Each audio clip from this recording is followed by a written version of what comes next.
سلمان بھی اعتکاف کیا جنہوں نے، یا وہ لوگ کہ جن کی زندگی ماہ رمضان مبارک سے پہلے کسی اور طریقے پر بسر ہو رہی تھی، کسی اور ڈگر پر تھی،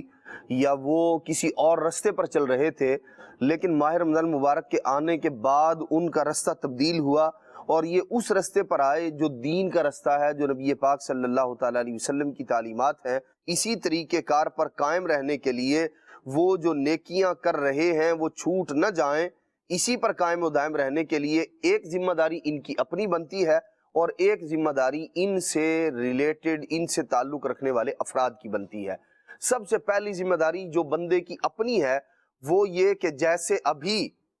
عزم مصمم کیا ہوا ہے، ارادہ کیا ہوا ہے اور ڈٹ گئے ہیں کہ میں نے یہ کام کرنا ہے، نماز پڑھنی ہے، تراویح پڑھنی ہے، تلاوت قرآن کرنی ہے، نیکیاں کرنی ہے، یہ بندے کے وہ کام ہیں جو اس نے خود سے اپنے آپ سے کر رہا ہے۔ مثال کے طور پر اعتکاف والا اعتکاف میں بیٹھ گیا، اب ایک تو یہ صورتحال ہے اعتکاف میں بیٹھ کے بھی کچھ نہ کمایا، یہ تو یوں کہہ لیں کہ الحمدللہ دعوت اسلامی کے مدنی ماحول میں تو ایسا ہے کہ گویا کہ اگر کوئی اس طرح کا ہو تو اسے جھنجھوڑ کے اسے یاد دلایا جاتا ہے بندہ خدا کدھر ہے، اللہ کے گھر میں آیا ہے، عبادت کرنی ہے، اللہ کو راضی کرنا ہے۔ تو پہلی بات تو یہ ہے کہ آدمی خود جو ہے جیسے رمضان مبارک کے اندر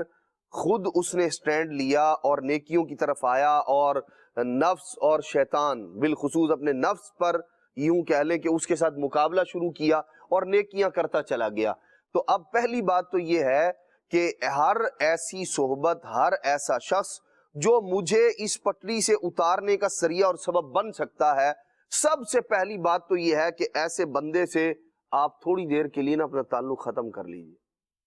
کیوں ایسا ہوگا؟ جیسے ہی آپ جائیں گے نا، وہ جو ایک مہینے کی دوری رہی ہے، تو اب ایسا نہ ہو کہ وہ ایک مہینے کی دوری وہ ایک دن میں ایسے ختم ہو کہ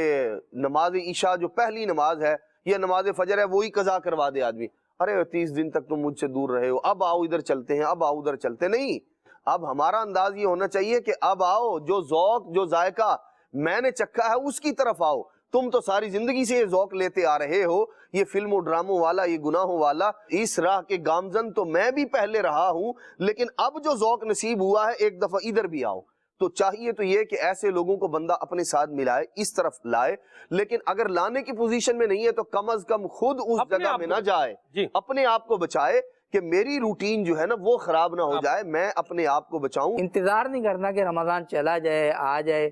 توبہ۔ کیونکہ جب نئی زندگی کی شروعات کرتے ہیں نا، نوکری مل گئی تو اس میں ہوتا ہے یار سابقہ وہ جو دوستوں کی بیٹھکیں تھیں اور فضول ٹائم گزرتا، اب نہیں جانا بھائی، اب میں نے جاب کرنی ہے اور اپنے لیے سٹرگل کرنی ہے اور اپنے گھر والوں کے لیے سٹرگل کرنی ہے۔ تو پرانی چیزیں ڈیلیٹ کی جاتی ہیں سلمان بھائی، اریز کی جاتی ہیں، اس کے بعد ایک نئی شروعات کی جاتی ہے۔ ایسی بات تو اللہ تبارک و تعالی نے ہم مسلمانوں کو اپنے نامہ اعمال سے گناہ صاف کروانے کے لیے، گناہ کو دھلوانے کے لیے ایسی زبردست چیز عطا فرمائی، وہ ہے توبہ، کہ تم توبہ کے پانی سے اپنے گناہوں کی میل کو دھو ڈالو۔ اللہ